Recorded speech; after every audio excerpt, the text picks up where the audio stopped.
Good morning, good afternoon, or good evening, my fine friends. Welcome to the 13th song in Season 10 of the Tom Petty Project podcast. I'm your host, Kevin Brown. This is the weekly podcast that digs into the entire Tom Petty catalogue song by song, album by album, and includes conversations with musicians, fans, and people connected with Tom along the way. Before we dig into social media, I just wanted to very quickly mention how even more excited I am about heading to Gainesville now. Since Jeff Slate posted on social media that he and Jake Thistle are going to be covering the entire Wildflowers album and some of the rest to honor its 30th anniversary. I might have to see if I can get them on a quick call to chat about that because that sounds very, very cool. Very ambitious, very, very cool. For last week's song, A Higher Place, it was a slightly quieter week on social media.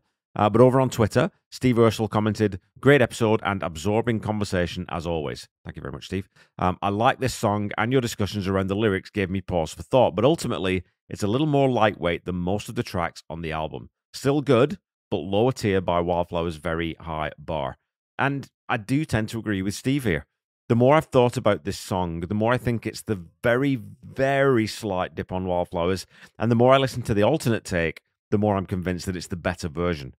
Interesting, too, that it leads off the alternate takes release.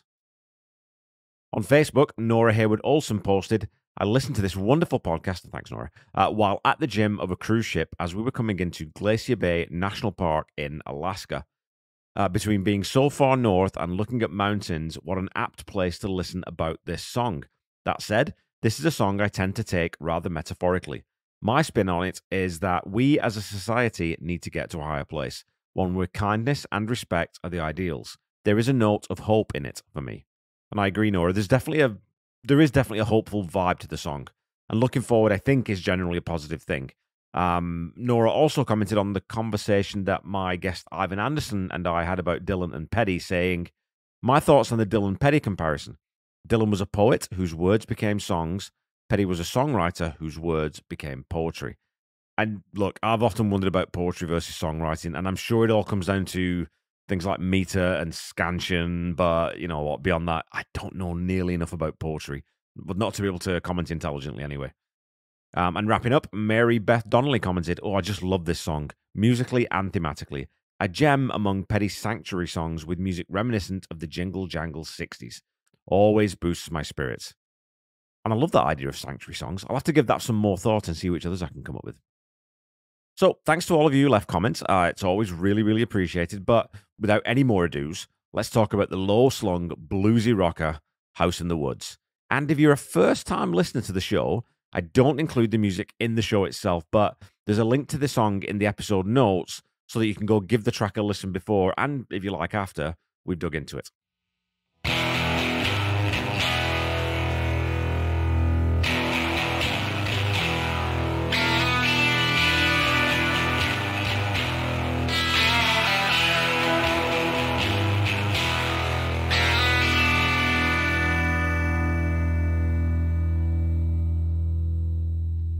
In the liner notes for Wildflowers and All the Rest, producer Rick Rubin says, "So many of these songs have a sloppy, soulful groove that really defined this album. The goal was not to make a perfect album, but to capture the sound of a band on a really good night, recorded quickly with all of the quirks and imperfections that come with it. It took us about 2 years to get that spontaneous sound. And you know what? You may not have been trying to make a perfect album, but I think you kind of did." Tom apparently had in mind that this would be a mainly acoustic number and wasn't enamored of the distorted guitars at first. In conversations with Tom Petty, he tells author Paul Zolo, "I thought, no, this is not the way I want to go with this." And Rick and Mike said, "No, it is. So let's put a really clean sound against that. We'll take 4 baritone saxes and have them all playing in unison and then play pedal steel with those chords with a walking bass line under it." And it started to turn into this really beautiful thing there at the end. And with those saxes, this song actually features the largest roster of musicians on any song on the album, despite being arguably the simplest song in many ways.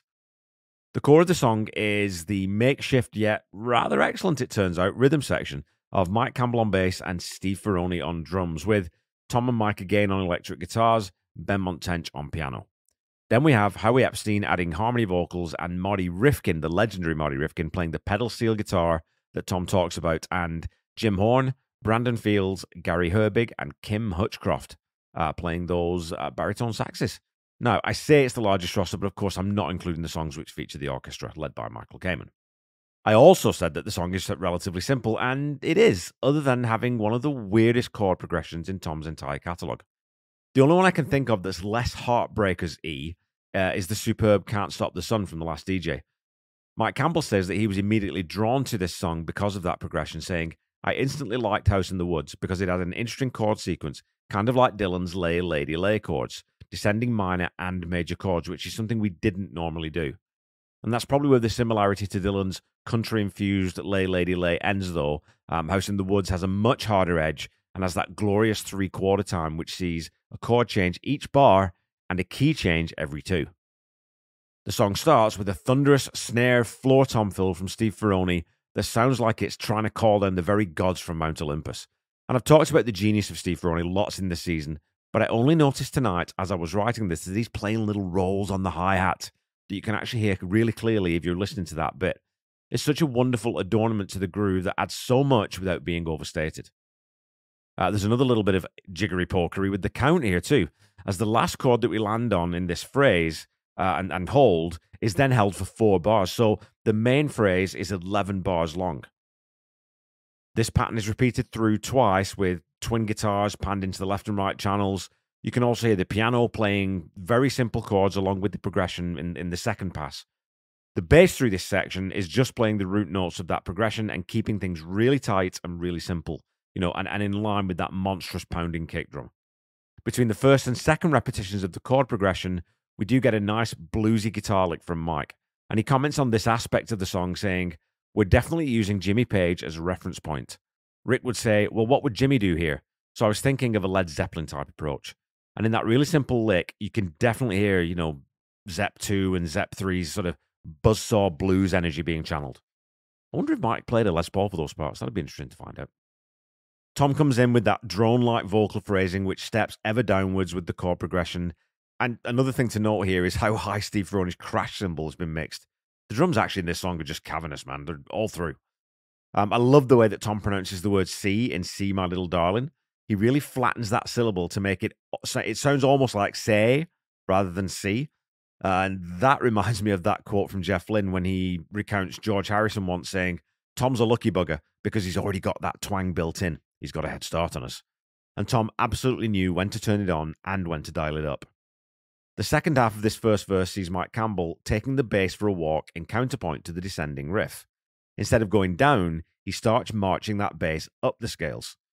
Tom also comes way off the 1 and really fools around with the syllabic count, changing the emphasis point of the sentences and bending the shape of them to the contours he wants them to follow. It's one of the things that prevents this song from becoming a little monotonous. The first verse gives way to the chorus and the harmony vocals from Howie Epstein, doubling up what Tom's singing.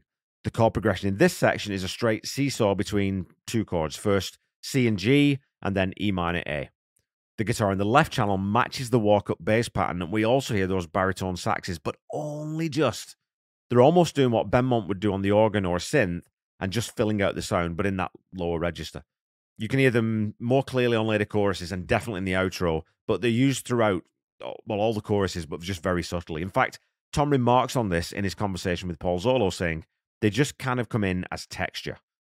It's a big chorus. It has a rumble to that swing that gives it plenty of grit and attitude that I just love. Speaking of attitude, there's something about the way that Tom sings the first lines of the second verse that almost, well, to my ear, almost have a confrontational edge to them. Summertime falls on the house in the woods back by the power lines.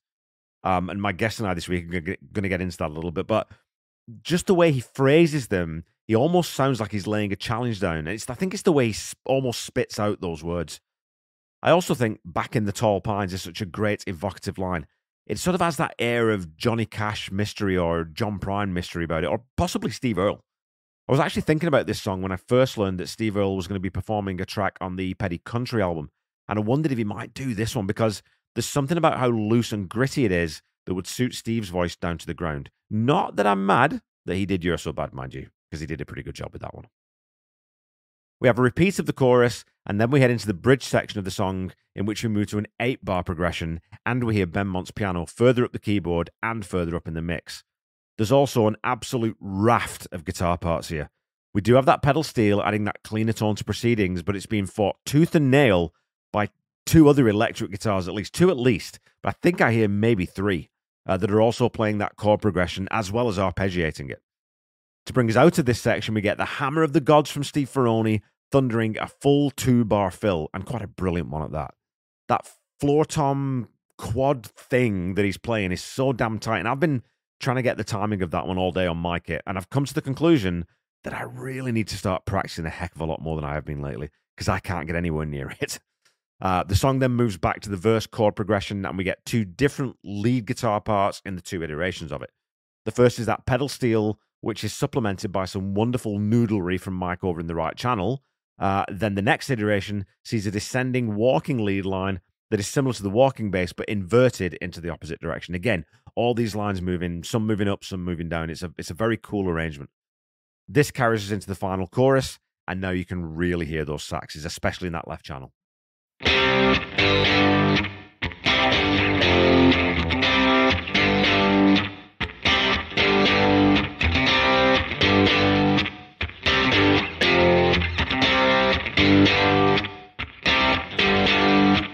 Okay, folks, it's time for some petty trivia. Your question from last week was this. The 10 extra tracks from the Wildflowers sessions that were released as the All the Rest do not feature an appearance from which drummer? So which drummer does not appear on All the Rest? Is it A, Steve Ferroni, B, Jim Keltner, C, Stan Lynch, or D, Ringo Starr? Well, Ringo does play on the alternate version of Hung Up and Overdue, as he does on the version that made it onto Songs and Music from She's the One. Stan Lynch provided drums on the lead track from All the Rest, the beautifully lilting Something Could Happen. That song was released as the final single from the All the Rest release and features a superbly conceived music video written and directed by Warren Fu. So Steve Ferroni provides drums on all but one of the other tracks, meaning the answer is B, Buster Siberry himself, the legendary Jim Keltner. Keltner would of course play on both Wilbury's albums and was the drummer for Love Is a Long Road from Full Moon Fever. So your question for this week sticks with this theme. In addition to Stan, Steve, and Ringo, which other Heartbreaker also plays drums on the All the Rest release? Is it A, Mike Campbell, B, Tom Petty, C, Benmont Tench, or D, Howie Epstein?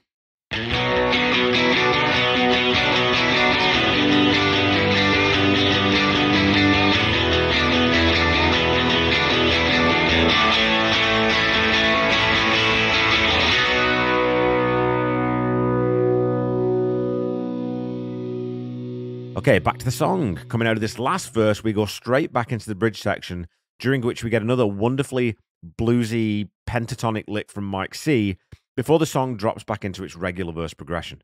At this point, we're 4 minutes and 12 seconds into a 5.5-minute song. And oh, by the way, we get another ferocious Ferroni fill. Please excuse the alliteration there, to bring us back out into here.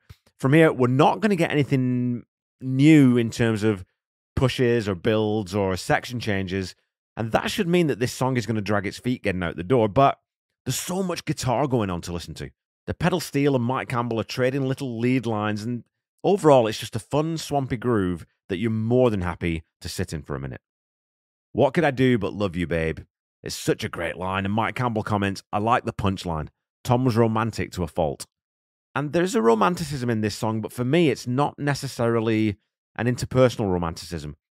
It's almost got a sort of a self-care perspective even. You know, you could be talking about yourself again here. The House in the Woods can be isolating or it can be freeing. It can be a prison or a sanctuary. There is, as always with Tom's best songs, plenty of ambiguity about how you read the narrative of this track. Today's guest conversation is the second half of the chat I had with the brilliant and incredibly lovely Tim Bulman, a.k.a. Judge Timbers. And if you haven't checked out Tim's latest song, The 31st of June, yet, you really need to. I'll drop a link in the episode notes. I hope you enjoyed our chat that came out a couple of weeks ago, and I really hope you've checked out Tim's brilliant YouTube channel, where he goes through the ins and outs of so many of Tom's songs. And as he said during our chat, he doesn't feel the need to put up a tutorial on Free Fallin'. Plenty of other people have covered that one. But it's so cool to stumble across someone showing you the mad chord progression in House in the Woods. So sit back, relax, and enjoy my conversation with Tim Bulman about this week's song.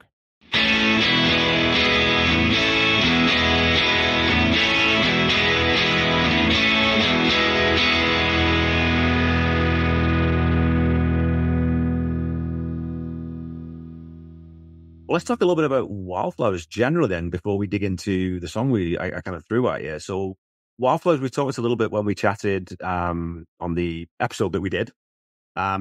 But writ large, do you remember Wildflowers coming out, and what were the sort of impressions of it when you heard it for the first time?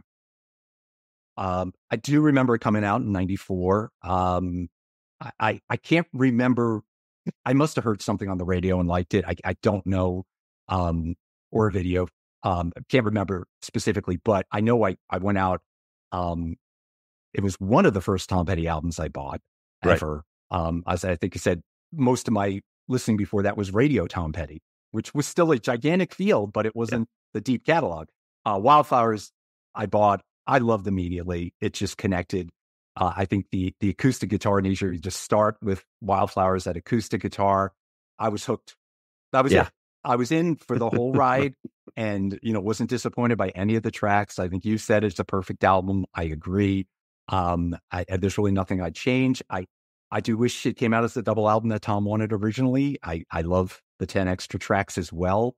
But it's great what we have. Yeah. And I guess I understand the business decisions.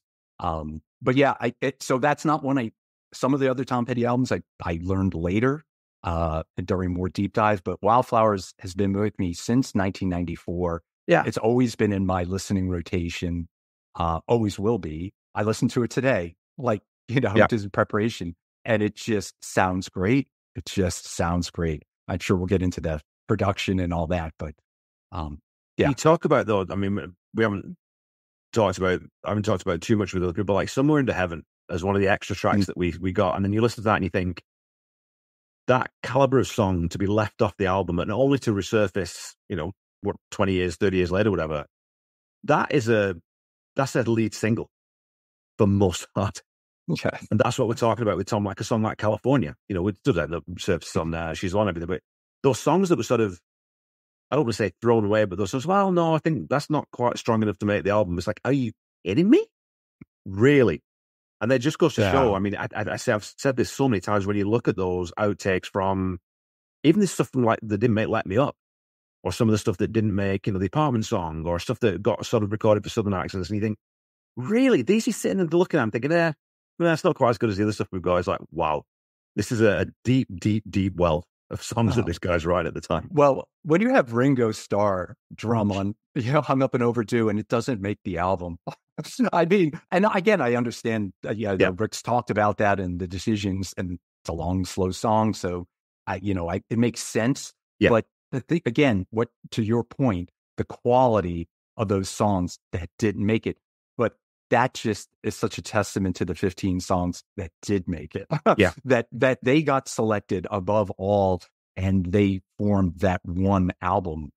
That's why I've loved it since 1994. That's why we're talking about. That's why you're showing such reverence on the podcast to it, and having guests on, and again, appreciate being on the show. So yeah, it's just incredible. It is Tom Petty at his peak. I think he acknowledged that. Yeah. He recognized that, and it's not to say everything before that there was excellence before and there was excellence after, but this is where it all, for all the reasons we all know, that the turmoil, the stresses, personal stuff, it all peaked creatively for him. Thank God. And thank God he didn't go to a shell. He could have went a different way. Yeah. At this time, he could have went a whole different direction, and yet he put it into this positivity. I think picking Rick Rubin was genius. Just so outside the box, a perfect person. Again, all love to Jeff Lynne and what he did, and I'm a gigantic ELO Jeff Lynne fan. Yeah. But Rick Rubin brought a whole different dynamic, and I know Ben Mon and Mike have talked about that in the documentary. And there's just so many things that click right. But Tom could have said no to that, or he could have produced it himself, or he could have been safe. There's so many things, or he could have got self-destructive. There's just so many other ways this time period could have went. Instead, we get Wildflowers. Well, I think really, if you think about it, the sensible thing to do is to stick with Jeff Lynne. because what Proven. it was a gigantic hit. Yeah. Into the Ground Wide Open, you've got consistency there. We've got chart hits. Why ruin a good thing? Like, and Jeff Lynne at that time especially was producing stuff that sounded like radio rock at that time. It was very accessible. So yeah, the safe bet is, well, we'll just stick with Jeff then. Stan's going to leave and we'll bring a new drummer in or whatever. But no, he goes with this rap and hip hop younger guy who and it's just a mad decision on the face of it.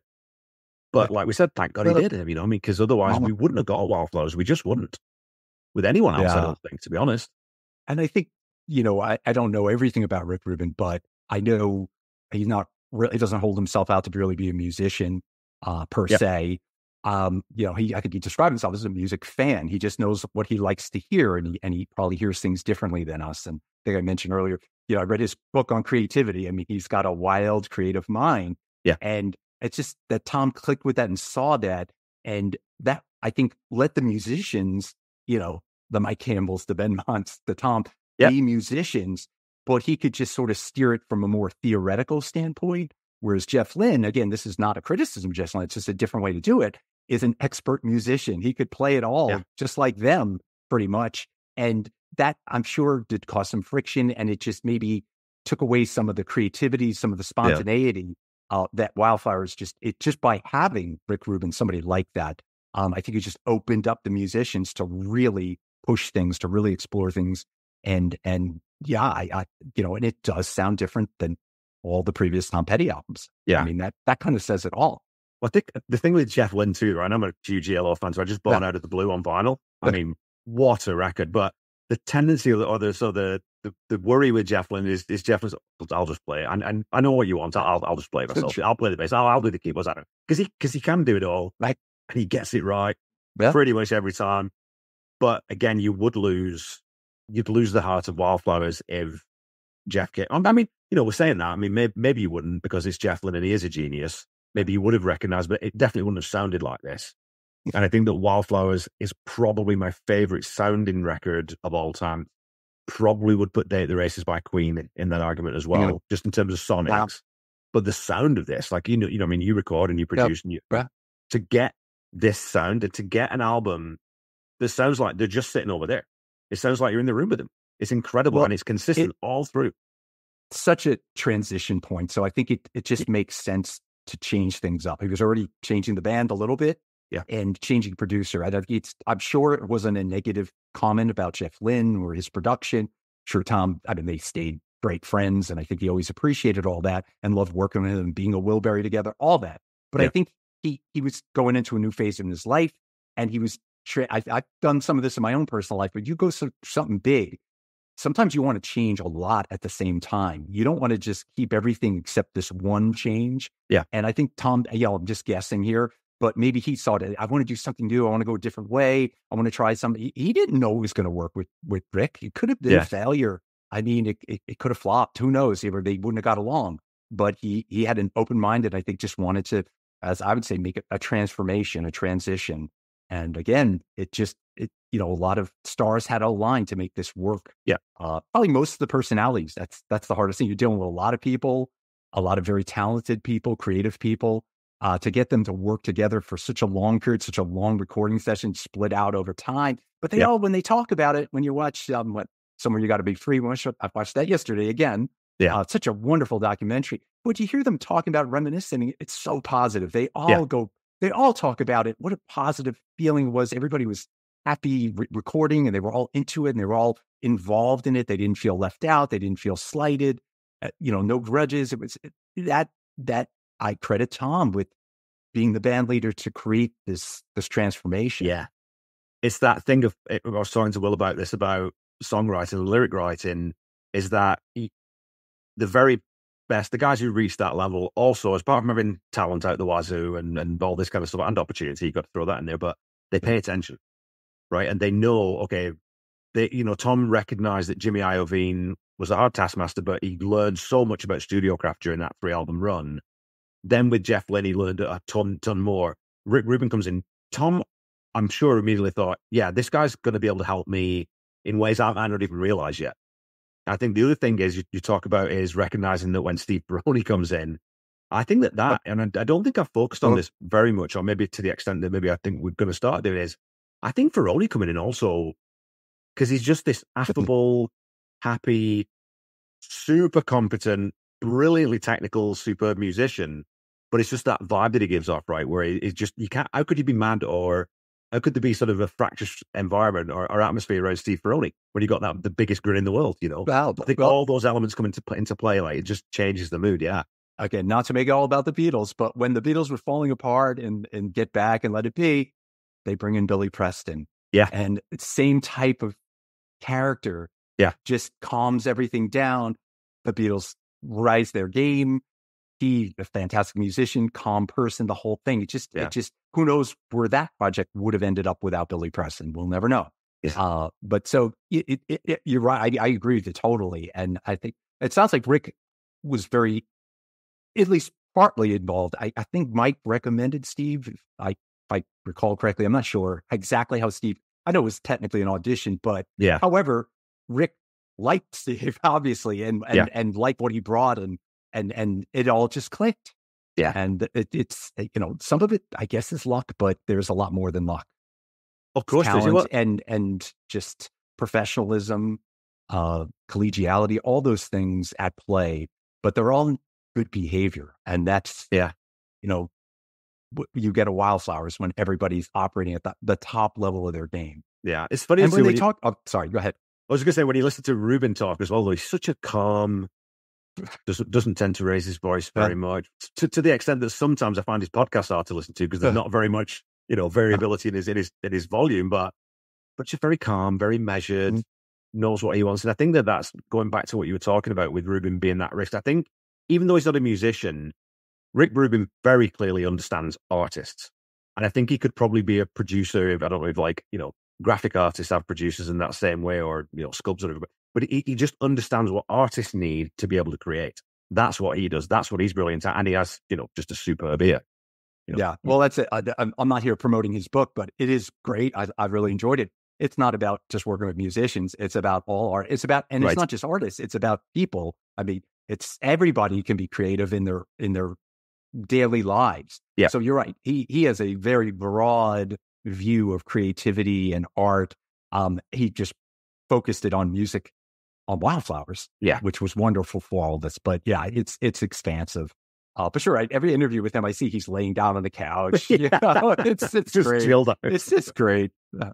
He's got flip flops on, wears shorts, doesn't care. Yeah. But I suppose when he gets to that level, it's like, who does he need to impress? I mean, you want to come to speak to me, so this is how I am.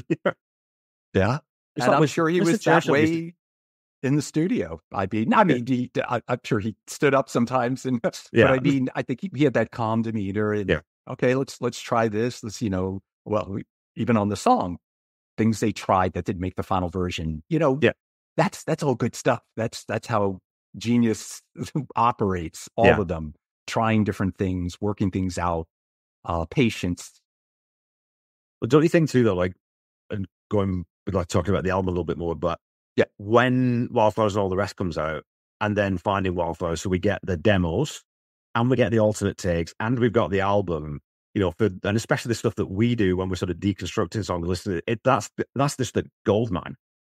It's not only are we getting this complete sort of evolution of these songs where we can hear how they started, where they might have gone, where they ended up, but we're getting it for the biggest album and one of the best albums of all time too. Like, that's a weird. Imagine having all that for Revolver, which I suppose we got some of it with the demos, with the art set release. But to me, that is like, this is just perfect. It's like, you can't give me enough of this stuff, Yeah. Well, it's just great that Tom did the home demos here. I mean, I don't know how often he did that. I don't think that was his normal writing style, recording style. I don't think he came in, he might have had the song written, but I don't think he had it demoed and brought it into the band.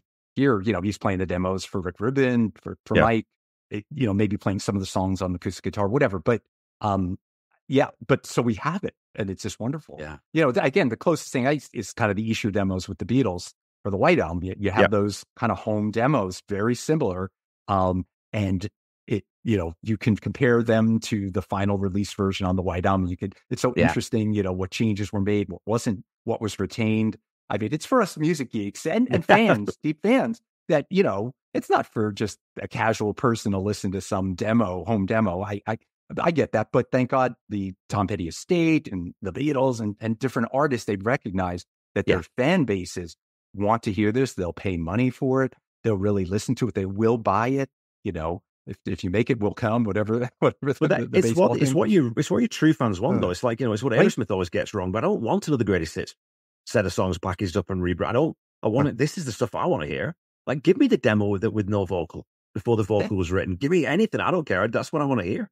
And yeah, the acoustic demos, as you were talking about there, is just that idea. And it's the same with those Isha demos. You just think about, it's mad. I don't know why it is, but it's because he is just a musician, but it's mad to think about George Harrison pressing record on its hip. You know what I mean? And just starting to play and sing. And that, to me, is it just sort of, I think the beauty of that is it humanizes these legends, these people. You think, well, yeah, they all start at the same place we do.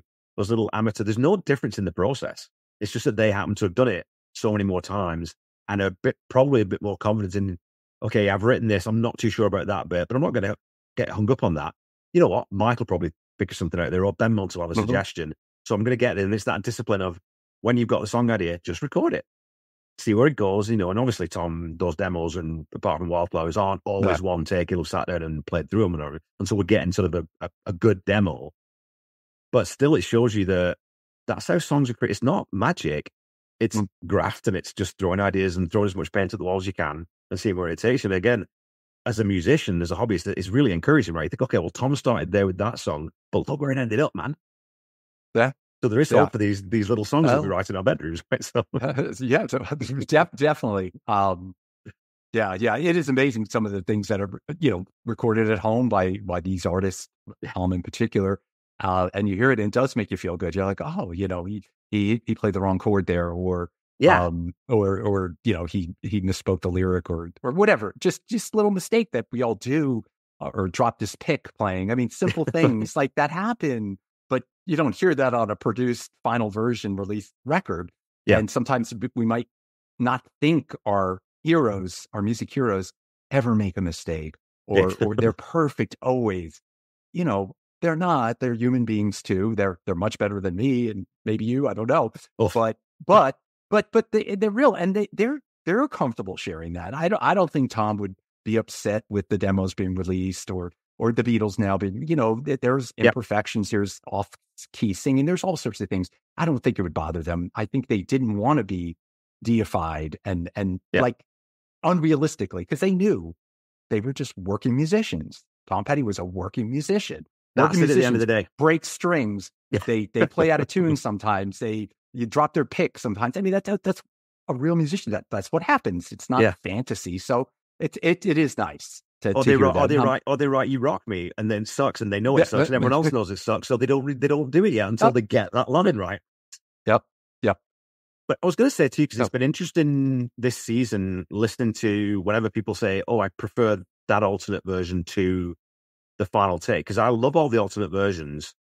I wouldn't pick a single one of them over the ones that ended up on the album, because I think that's the other thing about, you know, the composition, the writing is brilliant. The performances are all brilliant. The way it's captured is brilliant. But the sequencing of the album too, and the selection of which songs fit and how they run is also masterful. Like, I wouldn't, you know, when John and I do our season end wrap of Wildflowers, I'm not replacing anything and I'm not moving anything. And I don't know who John is, but I because there's 15 songs, the way they're sequenced, that's perfection as much as the songs themselves. Yeah. I mean, I agree. There's nothing I would change. I said, it is perfection. And I mean, you could theoretically make a change just to make a change. Yeah. To be contrarian. And that's fine. But it really, one song, the sequence, the next song, the different moods, transitioning the moods from song. I know you've talked about it a lot with your other guests. It's just, it happens even, you know, after House in the Woods. Yeah. We go to the next two songs. It's just perfectly sequenced. Yeah. So yeah, the album, it shouldn't be changed. You know, I don't know what, I'm not sure if he sequenced the double album. I don't know if they ever got that far to actually having it sequenced. Yeah, I don't know. I don't think so, but I could be wrong on that. It'd be interesting if there was kind of a planned release. I wonder what it was. But what we have is, it is perfect. And I know this is a love fest for for Wildflowers, but we could be talking about another Petty album that, I would have problems with some of the songs maybe, or some of the productions or different things. I mean, I don't think everything's perfect that Tom ever did.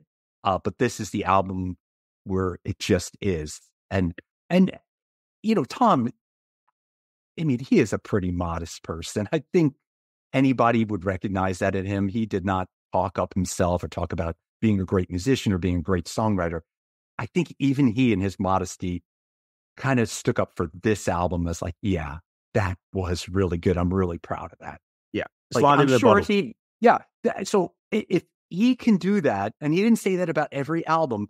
I never heard him like diss an album, but not the same way he spoke about this album. No. So I think that tells you a lot. I don't think the fans are wrong or the critics are wrong. I think we're all hearing and seeing the same thing. Maybe some people are bored by that. Oh, Wildflowers, Tom Petty, number one album. But there's a reason. There is a reason. Yeah. And it's all those elements combined. So let's talk about House in the Woods then, because it's, to me, and I was going to say this to you and see, get you to react to see what you think. I've talked a lot on this season about Wildflowers, even though it's got all these different sounding songs, it's still completely cohesive, and that's a really weird trick that they pull off. I think of all of them, this is the least Wildflowers sounding song. It's very, very different, and I think part of it is because of that crazy chord progression. Right. And I'll use the word jarring, not in a negative way, but it's a very unusual, because they're all basically cowboy chords. F, C, E flat, B flat, D, A, D minor, M. They're not chords he's not playing any suspended or ninths or anything. But the way he uses them is really odd. Yeah. I mean, we get started with the chord progression. I mean, first, obviously musicians recognize it's a descending pattern. So there's something, I'm not a music theorist, but there must be something in the human brain that responds to descending and ascending patterns. Yeah. So this, for the non-musician, this is descending patterns, that the notes are going down basically. Yeah. And so that's been done before. Obviously, Tom Petty didn't invent that. Yeah. But what I think the twist is here, he mixes in a lot of major and minor chords, which I think most times it would be like a major descending pattern or a minor descending pattern. But here he's kind of going back and forth. And I think that gives it some of like the grit to it. Kind of what you're describing. There's just something about it. A lot of this is hard to describe in words, but you just hear it and you're like grabbed by that, like, whoa, what is that? Yeah. And I think it's that combination of the descending pattern, which is so pleasing to listeners, at just a familiar place for our ears, I think, to be. But then this major going to minor, go back to major, but then this resolving major, and that back and forth. It just makes it interesting. And again, I'm not saying nobody has ever done this before. These aren't like Tom Petty invented this, but he's doing it perfectly. He's executing perfectly. And when I say Tom Petty, I mean the band. I mean Rick Rubin. I'm saying the generic Tom Petty. Obviously, he wrote the song, but it's all of them recognizing that. And I'm sure we're getting into some of the specific instruments, but just that progression, that grabs you right away. And I'm going to do Kevin Brown, if you don't mind. I'm going to quote Paul Zolo. I'm going to do what you do. I've got my notes here. Really quick. Tom Petty said, quote, "I loved House in the Woods too. That's got a good chord progression." Yeah. I mean, it would be nice if he followed up, like, what was good about it? What did you like about it, Tom? But we just get that, but we don't really need any more. It's just a good, you just hear it and it's good. He knew as a songwriter, that was good. We know as listeners, that is good. He is not changing that chord progression. He's building more around it. And I don't know what he started with. I assume he started with that, but you never know. But he knew he had something with that, and they really, expanded and amplified that progression. As I'm sure we'll discuss. When you play it though, it's. I always think that it's not, and I'm not a guitarist, but I've got millions of friends who are guitarists, and you're all weirdos. Because that's just that it's not interesting anyway. But it's not. It's just not what you would play when you sit down to just sort of strum, right? Like, it's just not. Even guitarists who tend to be a bit more eclectic, because you at the same pattern, you play different parts of that, you're going to get different. And if you leave one string open, you're going to get all these weird combinations. But even this, I don't think this is something you sit down and naturally play, and especially because it's in kind of in C. It changes key 3 times during the progression. It's just weird. It's weird. Isn't it? And I think he starts with an F. I mean, the way I think about this one, because I consider it, again, a descending pattern. I would play this. I would play it up the F, kind of up the neck of the guitar, and kind of work my way down. Now, you could just play an open cowboy chord F. Again, as we talked about my channel, that's fine, but it's not going to really sound. It's not going to have the same kind of feel to it. Yeah. But if you kind of walk it down the guitar, you're going to really match the descending pattern. But you could just play it in all open chords. I mean, the E flat and B flat get a little weird as open chords, but you can play them. But I personally play this. You would watch my hand go. I did it. I'm sure in my tutorial. You probably watch my hand go down the neck of the guitar, just matching the progression. I'm not exactly sure how they played it. I think they did play it something like that. I think they are doing it. Again, there's a lot of guitars going on. They multi-tracked, multiple guitars. But yeah, it's. But as you said, all standard chords, nothing out of the ordinary. And Tom usually does use standard chords. I mean, I guess some people might criticize that, but I don't see it as a criticism at all. I think to make standard chords sound so great, I mean, to make Free Falling with 3 chords, the anthem it is, that's genius. That's magic. That's not basic or simple. That's the opposite of that. If I wrote a song with 3 chords, it would sound basic and simple and boring. And I've done some. When Tom Petty does it with Jeff Lynne and they do all that, it's magical. There's something. It's magical. It's. Again, I don't want to deify any of them. They're human beings, like we're talking about, who make home demos and break strings. But they have a talent that most of us don't have. Yeah, and I would love to tap into that. I would dream of it. But I don't know how you do. You just keep practicing, you keep writing songs, and you hope you ever do something that's even in the conversation of one of those songs. I remember listening to, it was either Mike or Benman. I can't remember which one it was, or who it was, sorry. And I think it was during some of the sort of the outtake interview, footage that's come from the Somewhere You Feel Free documentary that didn't get included. But I think it was Benman was talking about one of the things they would do quite often is they'd get the song and then they'd say, okay, well, what can we take out? What can we lose without losing the song? Because, you want to do as much as possible with as little going on. And it's that, and I always go back to that word economy that I've learned Tom was, I think, virtually unparalleled, or the Heartbreaker, sorry, I should say, virtually unparalleled at boiling it down to its essence and getting it as lean as possible. That's not to say there's not lots going on, especially like you said, Full Moon Fever, Integrate Wide Open.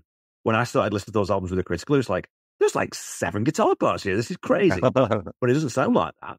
No. Right. And it's that economy of use. It's that sort of, okay, well, I'm not going to play, an over pushed strumming pattern. I'm just going to keep that real simple. Free Falling, the intro to Free Falling. You could go all kinds of directions with that strumming pattern, but just straight, then, easy. But it sounds iconic and it sounds great I think it's because you can remember it and you can hum it. And if you do that, well, then you're probably on tour with it. Yeah, for sure. I think, just sticking with the guitars, I assume it's Mike, but then he does, the arpeggios. Yeah. And again, for the non-musicians, I mean, again, not being technical, if you think of a guitar chord, you're playing basically all the strings or multiple strings at the same time to make a chord. Arpeggio basically playing individual strings. So you could really hear it on this song. This is if you want to learn what an arpeggio is, this you could hear, I'm assuming it's Mike doing that. I could be Tom, but I think it's Mike. But that adds such a interesting change to just the strumming chords that they're doing in the background, just adds another texture without muddying it. It just adds, this song had the danger, I think, of becoming muddy, but it never did. And that, again, I think is the genius of Rick Rubin in the production. But that adding those, and as Mike is descending with the chord progression arpeggios, he's also playing the bass guitar, right? I believe he plays the bass on this. And he's walking up the bass notes. He's going up in an ascending pattern. Yeah. And as he's doing that, Tom's vocals are descending with the progression, basically. So you have all this stuff. It could be a train wreck. It really could be. And it's the opposite of a train wreck. It's perfection. Yeah. All these moving pieces, and I don't know who came up with what. I don't know if Mike just started walking up the bass line or, where that came from. But all those moving pieces, they could go horribly wrong. And they might have tried other things and found this. But what we have, there's instruments going different directions and vocals going and bass going up. And they change it. It's not all played at the same part of the song. Again, it's why this is a perfect album, and a perfect song on a perfect album is for things like that. That's not normal production. It's not normal songwriting. It's not normal musicians. Again, all these things have been done before, but this is just done perfectly. And it's just one song on a perfect album. So I just think about that, and just the tone on the guitars. Beautiful. I'm going to quote again, Tom, if you don't mind. I'm going to steal your thunder. Absolutely. You probably already did these quotes earlier. So here's Tom talking about the guitars. Because I had this hunch that with those kind of dirty guitars that we did, if we put a pedal steel in it with a very clear, clean sound, it would work. So they add a pedal steel guitar. What is it? Marty Rifkin? Rifkin, yes. Adds the pedal steel. I don't play pedal steel. I don't know much about it. But again, it's a crazy instrument. I add sure. So I can't give any thought about playing it or anything. But I could say, as a fan, the sound, again, perfect. Just what he describes. We're going to put this clean pedal steel sound amidst these dirty, distorted guitars with descending arpeggios, with walk-up bass lines, and then we're going to add this. Again, I don't know how this is when artists are at their peak and they're creative and they're bouncing ideas, and who knows who suggested what, but this is what you get. So all that, again, could have gone off the rails with all these different moving pieces, overproduced, muddy, but everything. I listened again today. You can hear each guitar clearly. You can hear the pedal steel when it comes in clearly. You can hear Mike's bass clearly. You can hear the arpeggios, each note clearly. It doesn't muddy anything. Tom's vocals sound great. So I'm going to give most of the credit to Rick Rubin for the production on this to somehow mastermind keeping that all together. But I'm sure Tom, Mike, Benmont, all of them, contributed to that. Yeah, and I think a lot of that comes down to the mix engineer too, right? I mean, they've got some very good engineers on that, because, like you said, Rick's not a music guy and he's not an engineer either. That's the other thing, because for listeners who are non-technical, the producer quite often is just a guy who says, "Well, no, let's not do the bridge there. Let's take that. Let's change keys here." Or, "I don't like that at all. Let's not do that." And then, but the guy's actually pushing the faders. And Mike and the instruments, those are your engineers, and they don't get a lot of love a lot of the time, right? No. And I don't know their names. And they're placing the microphones in the studio, and they're miking up the drums and all that stuff, which is, way beyond my knowledge. Yeah. That all that is part of it. You're right. I mean, again, Tom Petty is the big, it's the team, it's all those players. But they all, even those unnamed engineers, at least to me and to most the general public, they were at the top of their game to do this. And maybe Rick Rubin heard a playback and it's like, "I don't like what I'm hearing. Something's not right." And so can you change? Maybe he didn't know technically how to change the microphone, but he knew it didn't sound right, or it could sound better. And he experimented, and we ultimately get this mix. I mean, I think that's exactly. I don't think you can change this mix. You cannot change this mix. No, this is it. It's like you said though too, that when you bring in a lap steel or a pedal steel, or you bring in, I can't remember what the instrument was now, a Xenon or something on To Find a Friend, where it's this weird little, when you kind of blow through those little plastic what? Why are you adding that in there? But when you hear it, it's like, oh yeah, that's perfect. That's absolutely perfect. And it is that thing, and it's again, the difference between this album and, let's say, Let Me Up I've Had Enough, is that they did take a long time to put this together. But I think it's because they all recognize that this is such a strong set of songs. We want it, good enough is not good enough for this album. We're going to spend, if it takes us 3 months to get this exactly right, well, don't fade on me, right? How many times, after Mike said, they did that for months and months and months. They'd try a take of it at the end of every session, just couldn't quite get it right. The interplay between the guitars wasn't quite right. So they stuck with it and waited until, like, okay, there we go. That's exactly the right take. So I think that by, maybe the pedal steel was added in 3 months after everything else was finished. and they're sitting around thinking it needs just that little extra thing. And I'll quote, the Bugs Wydell thing when you watch the documentary. It's sorry to use the word, but it's like the fuck shit up column on the whiteboard. It's like, well, we need just that little bit of extra sauce. And on this, it's a pedal steel guitar. And it just adds so much width to the song. It's incredible. Yeah. And that's the only time it's used on the album, as far as I know, right? Yeah. So it's again, it's brilliance. Like, we're just going to bring this one instrument in on this one part of this song to accentuate we'll call it the chord progression, the melody. And it worked. But they didn't go back to the well. They didn't go, let's use it on another song, or, that was where maybe it wouldn't be expertly produced or arranged. but restrained. Not that you can't repeat certain things, but that this was a judicious use of a special instrument on this song. And I think it suits it perfectly. I love that you have. Oh, sorry, good. No, I see.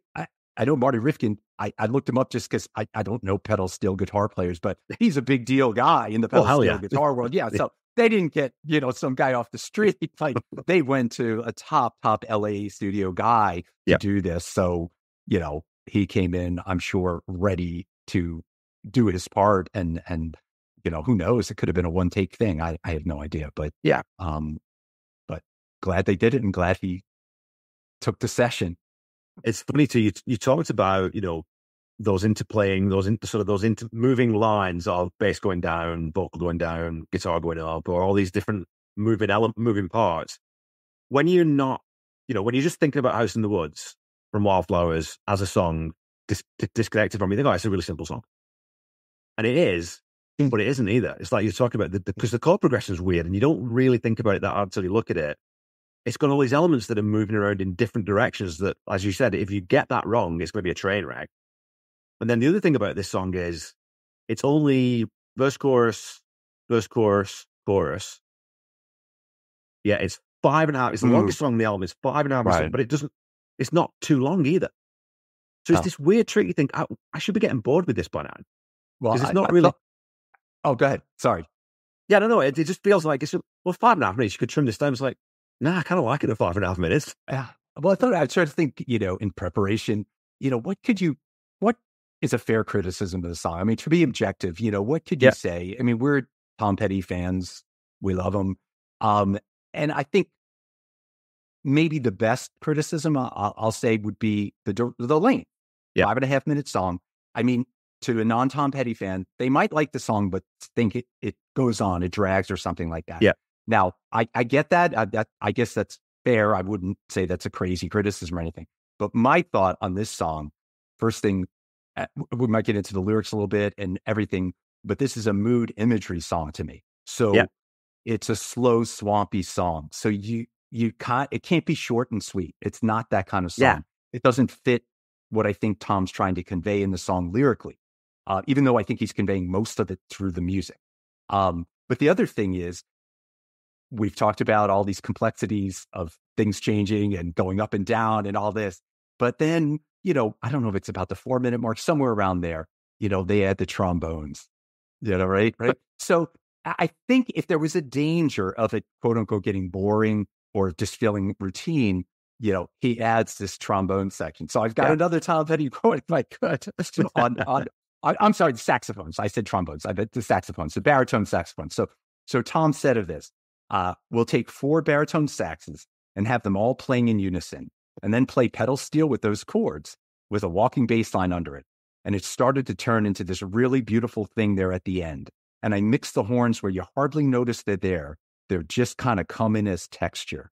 Yeah. And I think, again, that those baritone sax is coming in towards the end of the song when maybe it was potentially in danger of repeating. You get this, and it's subtle. Like he said, it's mixed low. You're not even necessarily sure when you're first hearing it, what are those? Yeah. I just call them trombones, but I mean, you're kind of hearing this, but the more you listen, like they're there, and they're there to the fade out. I think the last thing you hear are the saxes when it kind of fades out. So I think my response, I guess, if somebody said this song's too long, is, well, it is a long song. It's 5.5 minutes. That is true. But I think it avoids stagnation by adding these extra layers, particularly those baritone saxes coming in, it adds a new wrinkle. And then, again, the fade out, this is a personal thing. I like repetitive build up fade outs of songs. I like that. And this had, I don't know how many times they go through after the vocals end, but I don't find that boring or repetitious. I find that very moody. It adds to, I think the isolation, maybe the loneliness Tom was feeling, it adds to that. And if you just cut it short, it'd be something missing, I think. So again, going back to perfection, the song had to be long. So I would defend the length of this song, even recognizing most songs probably on a pop album shouldn't be 5.5 minutes. This is one that they made the right choice. I mean, there's short songs on Wildflowers. This is a song that should be long, and it is. Well, and it's not like they're doing this all the time on the album. Like I'm doing on one of my other podcasts, and we're talking about Foo Fighters at the moment.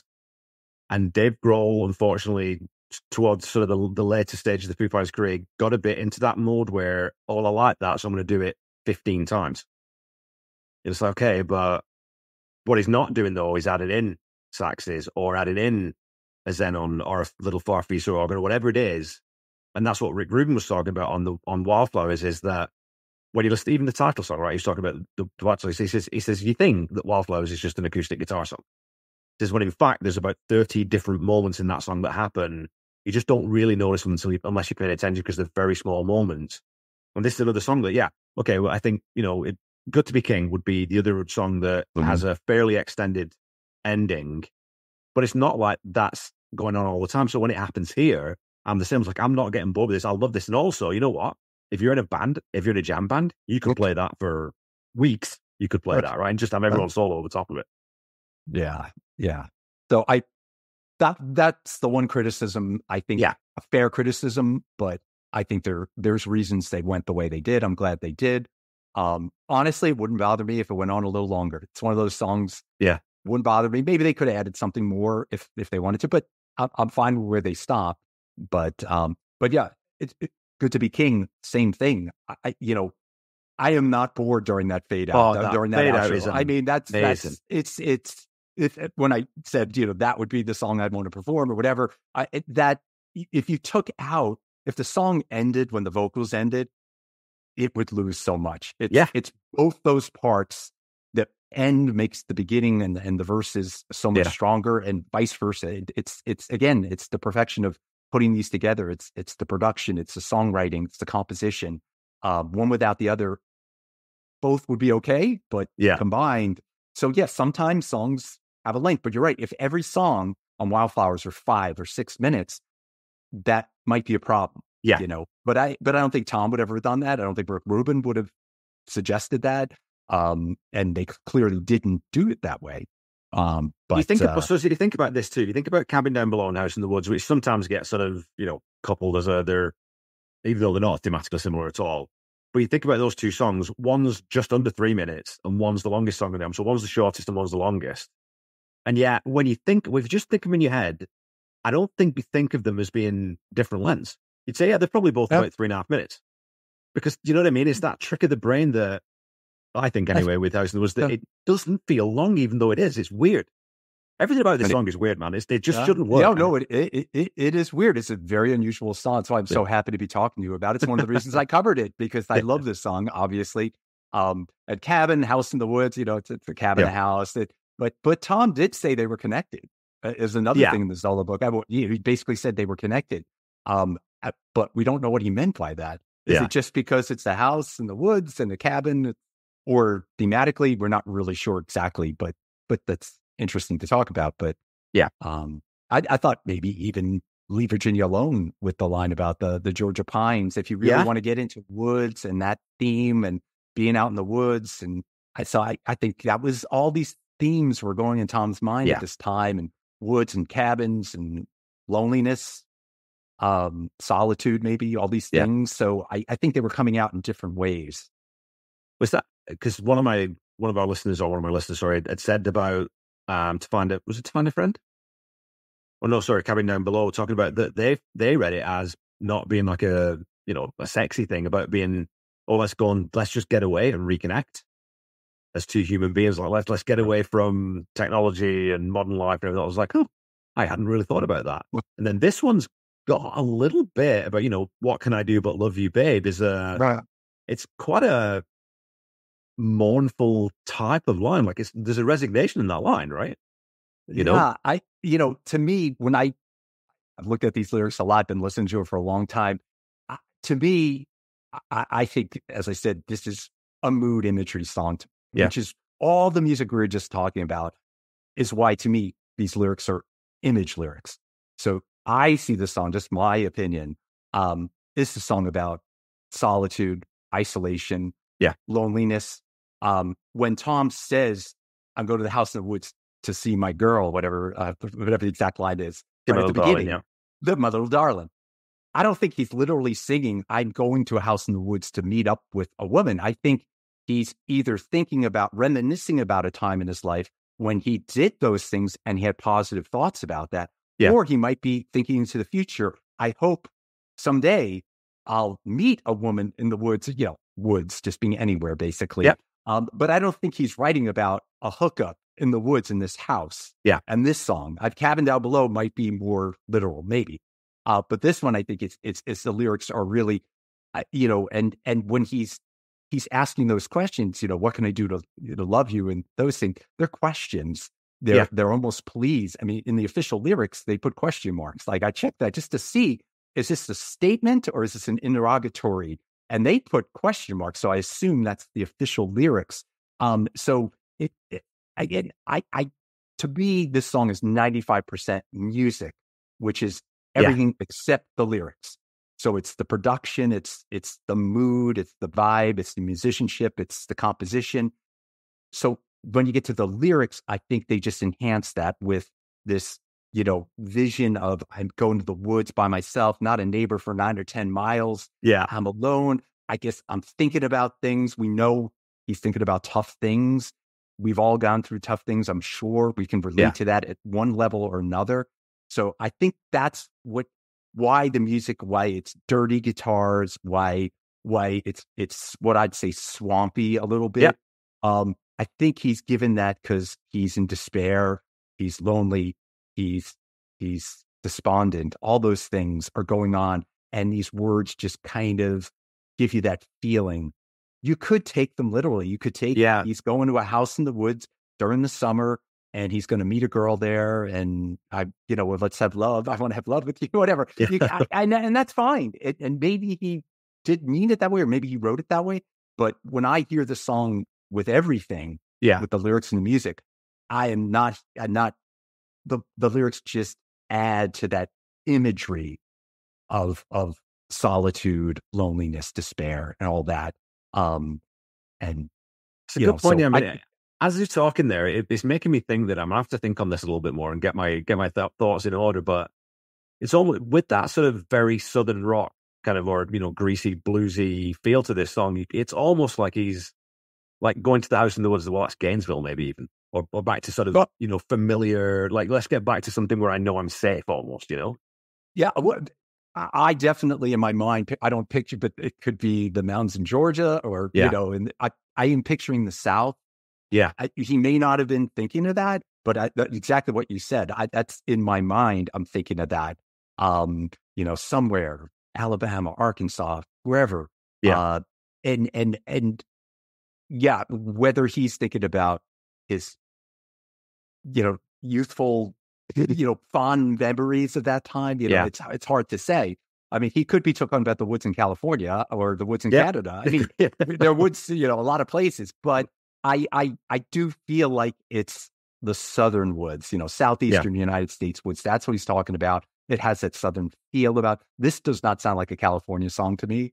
It's recorded and written in California, but it sounds like he's putting himself in another place, probably at another time in his life, or if he's writing about a character, somebody else's life. We don't even necessarily know he's writing about himself. It could just be inspired by what he's going through. For sure, I love that second verse though too, because it's that thing that Tom does sometimes where the first one's fairly general, right? I mean, I'm going down to the house in the woods, see my little darling. I'm going down out in the fields with the summertime coming. That's sort of, non-specific. It's imagery. Oh, my love, what can I do? What can I do? But love you for the rest of my days. That's more personal. But then we get summertime falls on a house in the woods, back by the power lines. I ain't got a neighbor for 9 or 10 miles, back in the tall pines. And that's what he does now and again, where he draws such a specific picture that clearly, or you sort of imagine that there's something that he's very much thinking of there. But yet it evokes, like, we can all see what he's talking about. I can see the place I grew up actually in that, back by the power lines. I can see sort of these, I can insert myself into that scene, even though it's not, you know what I mean? You know what I mean? Like, it's that thing that he does sometimes that is incredible to me. Because as a songwriter, that's stuff that I've never been able to get, that kind of that little trick. Well, that's why he sold a lot of records and we haven't. But I mean, that's just great songwriting in perfect lines, because it's so vivid. But again, it's not limiting, because I think Tom's giving us, I don't want to sound too, grandiose, but I think Tom's giving us permission. That could be anywhere for you. To my fans, my listeners, anybody hears the song, he might be thinking of the Georgia pines and a forest that he went to in Georgia or something. He might be thinking of a specific power line and a specific house. He might be thinking of that, but he doesn't impose that on you. He just gives you the image somewhere you've probably experienced. You've gone on a vacation, or you live in the hills or the mountains or wherever. You've been by power lines where there's nothing for miles and miles. You don't see anybody. You don't see a neighbor. You don't see people. I'm sure most people have experienced that somewhere. And this song probably takes them to that place for them. And I think the way Tom writes is what's so brilliant is it's okay. You can go wherever you want with this song. I think, again, what he's sharing with us is isolation, loneliness, despair. And wherever you felt that in your life, feel it with me now, or at least I'm sharing that with you. I'm sharing my pain with you. But he's not going to make it so specific. Like, he doesn't say the Georgia pines in this song. He doesn't say, whatever. He does leave it somewhat generic. I think that's conscious, meticulous songwriting, not accidental. Absolutely. Well, let's wrap up then. Let's talk about it, because I think, following on the back of that thought, then what again sort of elevates this song is the song it leads into. We come out of House in the Woods and we go into Crawling Back to You. I mean, like you said, the strains of that sort of the sax at ending the song and whatnot, and then we get that piano and that sort of that weird intro to Crawling Back to You. That segue, that's fantastic. And you get the same sort of thing from Crawling Back to You out into Wake Up Time too, but that just because I don't think you're really expecting that coming out of this song. If you listen to the album for the first time, you're not ready for Crawling Back to You, and I think it just hammers you in the heart. Yeah, it's back to the sequencing you talked about. I was thinking, I'm not going to grade the song. I'm going to leave that to you. But I thought, I know how much I love this song. Yeah. But then I'll just say this. But then we have the next two songs to come. So I don't know, like, if you're doing some kind of comparison, it's tough because this song sort of takes you in to Crawling Back to You and then Wake Up Time. And they're just powerhouse. I mean, I don't just consider Wake Up Time the finale song. These are leading you to a finale. Yeah. And you're right. Just the sound, the change from this song to Crawling Back to You. It's so beautiful. It's so subtle, but it's so intentional. Clearly they thought about it. They talked about it. They figured this out. Again, not an accident. It wasn't. They dropped on in the studio and went, okay, that's a good noise. This is all, the way, Tom and Rick and Mike and all of them, planned this and heard this. It's just a wonderful sequence into the next song. Couldn't be any better.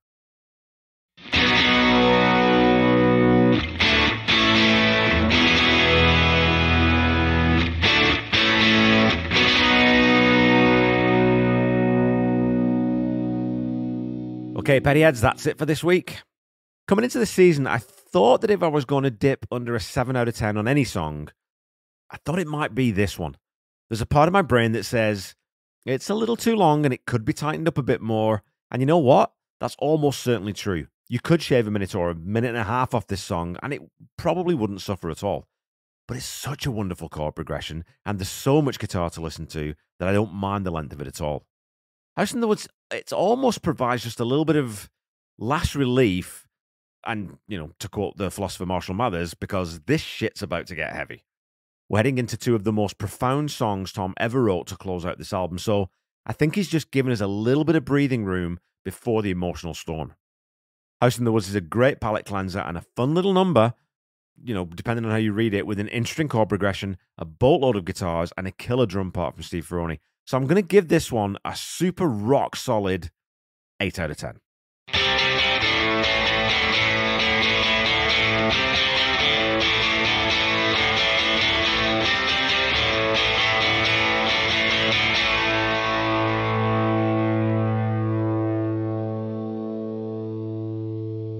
Tom Petty Project is a proud member of the Deep Dive Podcast Network. Go check us out on Twitter at Deep Dive Podnet. I'm sure you'll find something there to listen to. You can also check out my other podcast, Seaside Pod Review, a Queen podcast that I do with Mr. Randy Woods, who does all the music for this show, and the Ultimate Catalog Clash that I co-host with Corey Morissette. We have wrapped up season 3 now, covering the Foo Fighters, and next week, we will be starting covering the music of Dire Straits, which I'm really looking forward to. Don't forget to follow me on Facebook, Instagram, Threads, and YouTube at The Tom Petty Project, and on Twitter at Tom Petty Project. Go follow, like, subscribe, all those kind of things, and do leave a review if you haven't done that already. Keep talking to me on social media, and I'll try to keep reading out all your comments. And as a weekly reminder, the Tom Petty Project is not affiliated with the Tom Petty Estate in any way. And when you're looking for Tom's music, please visit official streaming platforms or go buy some media from a local independent record seller. If you're looking for official merchandise, go to tompetty.com. And if you're looking for merchandise for this show, please go to tompettyproject.com. There are a couple of new designs up there. Lots of stuff for summer. Christmas is coming up fairly soon. Need some Christmas gifts. Don't forget to check out the Tom Petty Nation and Tom Petty Fans Forever groups on Facebook, and check out Tom Petty Radio, which is channel 31 on Sirius XM.